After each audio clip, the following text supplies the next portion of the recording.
Police headquarter Jawahar ground Surendranagar ખાતે સાંસદ સુરેન્દ્રનગરની વર્ષ 2021થી 2022ની ગ્રાન્ટમાંથી પબ્લિક તથા પોલીસને ઉપયોગી થાય તેવા નવનિર્મિત ઓપન જીમનું લોકાર્પણ ડોક્ટર મહેન્દ્રભાઈ મુંજપરા માજી મંત્રી આયુષ મંત્રાલય ભારત સરકારના વરદ હસ્તે કરવામાં આવ્યું હતું।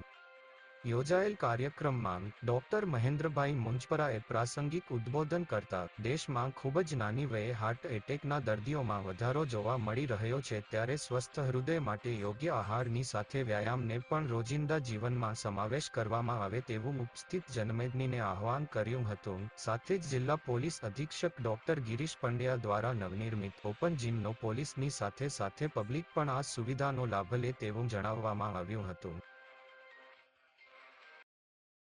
વર્ષ 21-22ની સાંસદ શ્રી સુરેન્દ્રનગરની ગ્રાન્ટમાંથી 13,78,000 છે એ જિલ્લા પોલીસને ઓપન જીમ માટે ફાળવવામાં આવેલા હતા।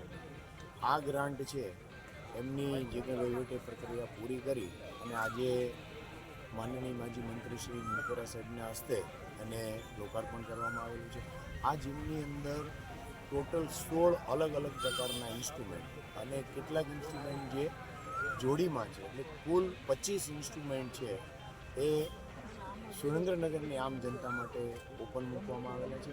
આ જીમ છે એમાં તમામ લોકો છે વિનામૂલ્યે લાભ લઈ શકશે અને પોતાના હેલ્થની અને તંદુરસ્તીની ખૂબ જાળવણી કરી શકે એ હેતુથી આ જીમ છે એ આજે ખુલ્લો મૂકવામાં આવે છે। આજ રોજ કેન્દ્ર સરકારની જે સંસદ સભ્યની જે ગ્રાન્ટ દર વર્ષે 5 કરોડ રૂપિયા મળે છે એના ભાગરૂપે કુલ મેં 21 જીમ ફાળવેલ, એમાંનું એક જીમ આજે સુરેન્દ્રનગર જવાહર ગ્રાઉન્ડ તરીકે જે ઓળખાય છે પોલીસ પરેડ ગ્રાઉન્ડ ત્યાં આજે મેં ફાળવેલું છે।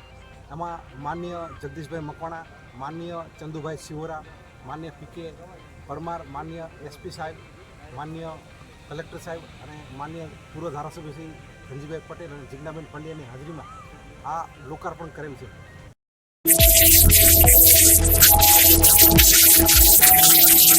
Thank you.